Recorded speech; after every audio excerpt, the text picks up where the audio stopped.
Hello friends, welcome back to my channel. ഇന്ന് ഞാൻ വന്നിട്ടുള്ളത് ഓണസദ്യയ്ക്ക് വിളമ്പുന്ന വെണ്ടയ്ക്ക കിച്ചടിയുടെ റെസിപ്പി ആയിട്ടാണ്. വീഡിയോയിലേക്ക് പോകുന്നതിന് മുൻപ് നിങ്ങൾ ഈ ചാനൽ ആദ്യമായിട്ടാണ് കാണുന്നതെങ്കിൽ സബ്സ്ക്രൈബ് ചെയ്യാൻ മറക്കരുത്. അപ്പോൾ നമുക്ക് എങ്ങനെയാണ് വെണ്ടയ്ക്ക കിച്ചടി ഉണ്ടാക്കുന്നതെന്ന് നോക്കാം. ഇതിന് വേണ്ടിയിട്ട് ഞാനിവിടെ ഏകദേശം ഒരു 150 ഗ്രാം വെണ്ടയ്ക്ക എടുത്തിട്ടുണ്ട്. നല്ല ചെറിയ വെണ്ടയ്ക്ക നോക്കിയെടുക്കാനായിട്ട് ശ്രദ്ധിക്കണം. ഒരുപാട് മൂത്ത വെണ്ടയ്ക്ക എടുക്കരുത്. വെണ്ടയ്ക്ക ആദ്യം കഴുകി വൃത്തിയാക്കിയതിന് ശേഷം നന്നായിട്ടൊന്ന് തുടച്ച് ഉണക്കിയെടുക്കണം.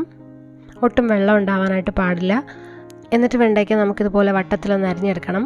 ഒരുപാട് കനം കുറച്ചല്ല അരിഞ്ഞിട്ടുള്ളത്. ഇനി നമുക്ക് ഈ വെണ്ടയ്ക്ക ഒന്ന് ചെറുതായിട്ടൊന്ന് വറുത്തെടുക്കണം. ഇതിനാവശ്യമുള്ള എണ്ണയൊന്ന് ചൂടാക്കിയെടുക്കാം. വെണ്ടയ്ക്ക നല്ല ക്രിസ്പി ആയിട്ട് വരുന്നത് വരെ ഇതിനൊന്ന് ഫ്രൈ ആക്കി എടുക്കണം. ഒരുപാട് കളറൊന്നും മാറിപ്പോവണ്ട, ജസ്റ്റ് ഒന്ന് ക്രിസ്പി ആയിട്ട് വന്നാൽ മതി. ഇതിലേക്ക് നമുക്ക് കുറച്ച് ഉപ്പ് കൂടി ചേർത്ത് കൊടുക്കണം.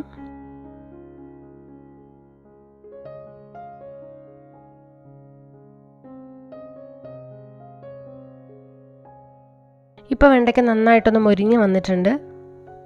ഈ ഒരു പരുവത്തിൽ നമുക്ക് എണ്ണയിൽ നിന്ന് കോരി മാറ്റാം. ഇതുപോലെ തന്നെ ബാക്കിയുള്ള എല്ലാ വെണ്ടയ്ക്കയും നന്നായിട്ടൊന്ന് മുരിച്ചെടുക്കണം. ഇപ്പോൾ ഞാനിവിടെ വെണ്ടയ്ക്ക എല്ലാം നന്നായിട്ട് വറുത്ത് കോരി എടുത്തിട്ടുണ്ട്. ഇനി നമുക്കിതിൻ്റെ അരപ്പ് റെഡിയാക്കി എടുക്കാം. അതിന് വേണ്ടിയിട്ട് ഞാനിവിടെ 1/2 കപ്പ് തേങ്ങ എടുത്തിട്ടുണ്ട്. ഒരു മിക്സിയുടെ ജാറിലേക്ക് ഇട്ട് കൊടുക്കാം. ഇതിലേക്ക് എരിവിന് ആവശ്യത്തിനുള്ള പച്ചമുളക്, 1/4 ടീസ്പൂൺ നല്ല ജീരകം, 2-3 ടേബിൾ സ്പൂൺ തൈര്, ഇത്രയും ചേർത്തിട്ട് നന്നായിട്ടൊന്ന് അരച്ചെടുക്കണം. നല്ല സ്മൂത്തായിട്ട് അരച്ചെടുക്കണം. ആവശ്യമെങ്കിൽ കുറച്ച് വെള്ളവും കൂടി ചേർത്ത് കൊടുക്കാം. ഞാനിപ്പോൾ നന്നായിട്ട് അരച്ചെടുത്തിട്ടുണ്ട്. നമുക്കിനി ഇതൊരു ബൗളിലേക്ക് മാറ്റാം. ഇനി ഇതിലേക്ക് നമുക്ക് തൈര് ചേർത്ത് കൊടുക്കാം. ഞാനിവിടെ ഏകദേശം 1/2 കപ്പ് തൈര് എടുത്തിട്ടുണ്ട്. തൈരിൻ്റെ കട്ടയൊക്കെ കളഞ്ഞ് നന്നായിട്ട് ഉടച്ചെടുക്കണം. അധികം പുളിയില്ലാത്ത തൈരാണ് ഇതിന് നല്ലത്. തൈര് നന്നായിട്ട് അടിച്ചെടുത്തതിന് ശേഷം ഇതിലേക്ക് ചേർത്ത് കൊടുക്കാം. എന്നിട്ട് നന്നായിട്ടൊന്ന് മിക്സ് ചെയ്തെടുക്കാം.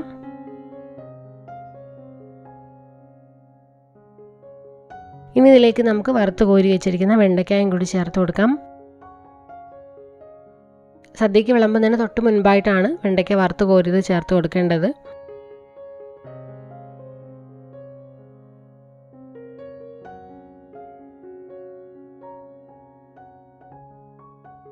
അവസാനമായിട്ട് നമുക്കിതൊന്ന് താളിച്ചെടുക്കണം. അതിന് വേണ്ടിയിട്ട് നമ്മൾ വെണ്ടയ്ക്ക നേരത്തെ വറുത്ത് കോരി അതേ എണ്ണയിലേക്ക് തന്നെ കുറച്ച് കടുക് ചേർത്ത് കൊടുക്കാം. കടുകൊന്ന് പൊട്ടി വരുമ്പോൾ അതിലേക്ക് ഉണക്കമുളകും കറിവേപ്പിലയും ചേർത്ത് കൊടുക്കാം. ഈ താളിച്ച് വെച്ചിരിക്കുന്നതും കൂടി നമുക്ക് വെണ്ടയ്ക്ക കിച്ചടിയിലേക്ക് ചേർത്ത് കൊടുക്കാം. എന്നിട്ട് നന്നായിട്ട് മിക്സ് ചെയ്തെടുക്കാം. ഇത്രയേ ഉള്ളൂ, വെണ്ടയ്ക്ക കിച്ചടി റെഡി ആയിട്ടുണ്ട്. എല്ലാവരും ട്രൈ ചെയ്ത് നോക്കുക. അപ്പോൾ നിങ്ങൾക്ക് എല്ലാവർക്കും ഇന്നത്തെ റെസിപ്പി ഇഷ്ടമായെന്ന് വിചാരിക്കുന്നു. വീഡിയോ ഇഷ്ടമായാൽ ലൈക്ക് ചെയ്യാനും കമൻറ്റ് ചെയ്യാനും ഷെയർ ചെയ്യാനും മറക്കരുത്. ചാനൽ ആദ്യമായിട്ടാണ് കാണുന്നവരാണെങ്കിൽ സബ്സ്ക്രൈബ് ചെയ്യാനും മറക്കരുത്. പുതിയ നല്ല നല്ല റെസിപ്പീസായിട്ട് ഇനിയും വീണ്ടും കാണാം. Thank you for watching. By.